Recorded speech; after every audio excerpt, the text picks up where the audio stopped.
mwebale nnyo mwebalire ddala muje mukozeeko olwaleero bingi nnyo ebibaddewo olunaku we luzibidde bw'oba ofunye oba katono katya gumanaako bagamba nti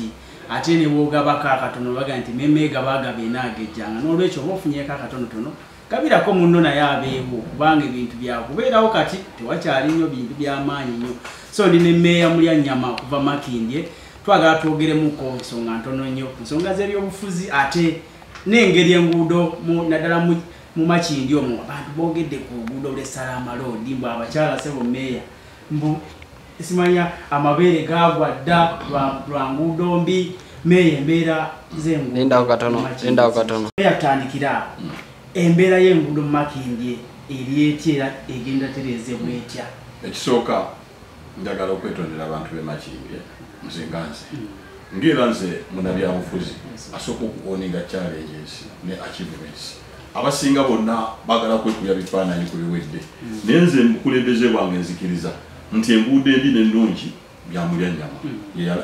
eyasuubiza bannamakindye wamu ne bakansala bange abaabakiriza emyalo emibi n'emirungi kasasiro ageraniddeyo nagiddwayo kakati we mmala okulayira ekirayiro ekyo nina bagamba enkola yaffe so Salama Road mwena bwekimanyi mu kamera zammwe enguudo zino zaalibadde zatandika dda mu Novemba omwaka oguwedde naye ekigambo accountability simanya rule of law simanya baleesa abakyalira mu kamera zammwe mwemuziwaga nemuddira sitewolo nemugifuula media center omukulembeze omulungi ayina kuwa bantu result so sibabuulira gwe buli woddayo mu makambo tobagambanga nti nze nnemereddwa leeta omutwalo bayiye ffe mu kibuga abakulembeze twagala okumanyiiza abantu nti enzikiza eri ntayito dimumu wabula kasita tubabuulira ebifo eri so kati obuvunanyizibwa ntibulekera Kisaka atalondebwa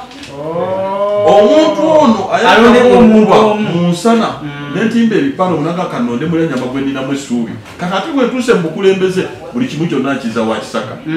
tulina okusheyalinga ne bakisaka technical wing naffe nga mulina kyemukola nga tulina kyetukola so yensonga lwaki Makindye olabamu akataano akamunyeera oba akaakamu so ku nsonga ya Salama Road yali wakutandika mu mwezi gw'omusanvu guno omwaka Lord Mayor nawandikira IDG sente basimisiza nyingi bakontrakta bava biki ene balwa gye yawandiika ey'obuli bw'enguzi naye ngajjukira balanga mawulire office egaba emirimu eri waggulu wa Lord Mayor wali waggulu mu contracts committee idi bwabeera naye mu meeting buli lunaku tabimubuuza kati bwe bawaleeyo okukola ebyabwe ate ne bajjeeni ebweru kubanga idi atula mu sek ya Lord Mayor yalibadde yabimubuuza dda ne balanga mawulire ne basumulula bidizi ne bazikebera ne basayininga endagaano negende wa solicitor general nekomawo ne bamala okusayininga contract ne mujja mu council tufika tetukkiriza biyimirire tugende mu kakiiko okukosasa ewa Ssenyonyi naye ne tutuukayo naye ne recommendation ze baba bakolera kati tezoogera ebyo byonna bibeeramu kusika tooke so bana Salama Road mbakakasa nti contractor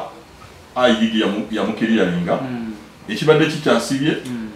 kumusasulako advance payment era kati contractor okuba twetegekera olukiiko lwa Nnaamu olufuusa ekizibu mu Makindye ogoba abantu Salama Road tulina bamukuba payinkiira awabi contractor oyo yaliko oluguudo terunatandika okuyitale saagala balimba kubanga abantu abamu batandise okugamba nti oluguudo lutandise terunatandika oluguudo tulusuubira mu February naye nga mukulembeze wammwe manyi ekiri mu fumbiro nanyini mutasobola kukwata toothpick ng'amanyi yabuze bijanjalo kati nze mbakakasa nti Salama Road tugenda kukolebwa ekibuga kikyatedde kitya kubanga ebyo byonna obyogere nawe olinga agamba nti kusitewoolo wano we wali ekizibu muri bannakampala balina okulenda abakulembeze bonna abali mu Kampala balungi naye enamba zaabwe zibasamba bw'oyinza okuba omusasi w'amawulire naye nga togasoma era kyeto kakati bannakampala balina otuwa enamba zaffe musamba entuufu netusamba era ebibadde tiimu ya Uganda nonda ya tiimu kwata bbaka ne bamutambisa striker si muyiiya okugwa buli mukwayo waliwo asaana parliament twamuwa local government nali njogerako ne mukwano gwange Lutamaguzi akoze emirimu mingi nnyo mu paami naye ate Lutamaguzi nga bamuwadde disitulikiti ye abasakira